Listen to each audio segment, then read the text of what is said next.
Hello, everybody. My name is Sarah, Pearls of Wisdom and Food. How are you today?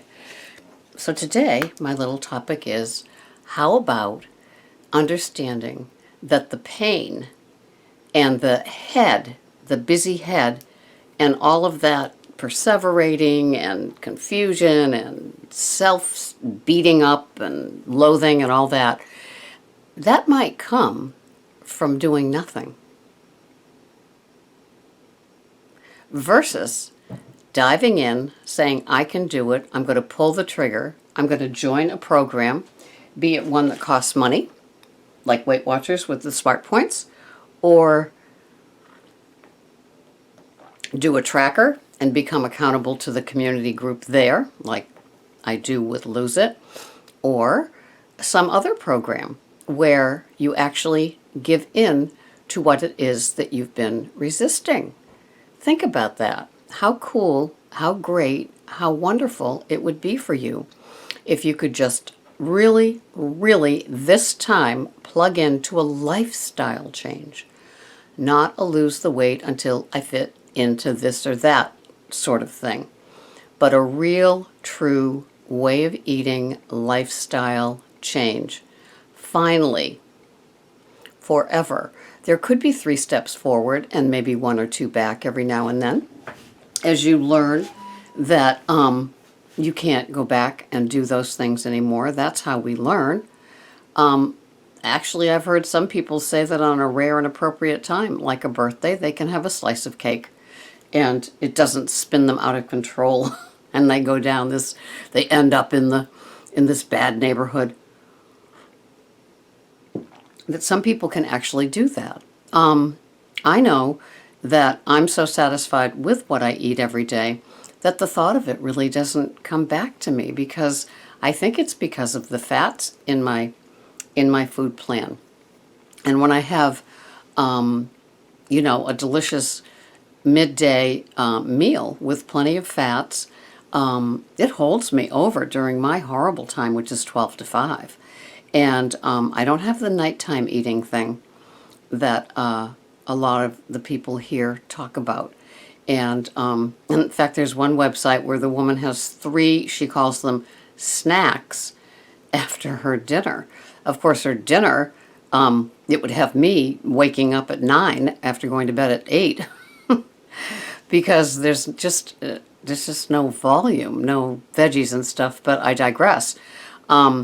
So the snacking after dinner, you might be getting away with it now. It might be, the thing that you hold on to, the thing that you look forward to. Because I have some non-negotiables too, so I certainly get that. But the nighttime eating is a problem for you if it's a problem for you. You understand the difference, right?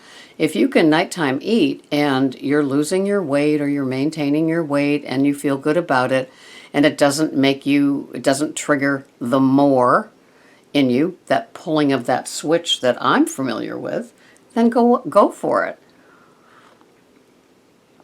But if it's no longer serving you and you need to sort of tweak that, maybe give it up, and also look at the whole way of eating. I'm not trying to convert you into my choir. I'm just saying if it's not working for you, then the pain of it not working for you may be lessened if you consider a way of eating that is a new lifestyle that will carry you the distance, that will make all of your health markers say, I'm happy, thank you. It will make your doctors or nurse practitioners or people that are paying attention to your lab work very happy with you. It'll make your scale happy with you. It'll make your clothes that you want to have still fit very happy with you. There's nothing like trying on a pair of pants from the season before and having them still fit. It's a nice feeling. And I hope that you guys know that feeling and have felt comfortable putting on last year's summer and spring clothes and having them fit. Or maybe a new purchase and you're going, that is absolutely great. I'm sorry, I was just looking at some pollen. It just makes me crazy. So sometimes the resistance is worse than the actual diving in and doing it. Have you ever talked to somebody after they've quit smoking and how good they feel? And I would venture to say it's past the nicotine. It's more into the whole behavior thing and the going outside in the winter or in the rain where they work, or that nobody else around them smokes and they're just getting looks and, you know, things like that. Like when, when you come back into the room after having a cigarette and somebody starts spraying air freshener, there's a clue, right? So we learn as we go, and we stay open to that things can change for us. And things and places that we thought we would never go before now look kind of inviting. It's kind of freeing. I don't know. I'm very happy with my food plan. I'm not so sure if the tweaking is that big of a deal. I mean, I'm eating a more bitter lettuce as my staple of the salad bowl when I make a great big salad. It's arugula. Sometimes I also mix in baby spinach. But arugula seems to be my go-to. Who knows, it could change tomorrow. I still buy the Dole chopped salad bags and then take out that little package that comes with it with all of the calorie-laden, chemical-laden things like the bacon bits and, I don't know, croutons and salad dressings and things like that. I just use the chopped part.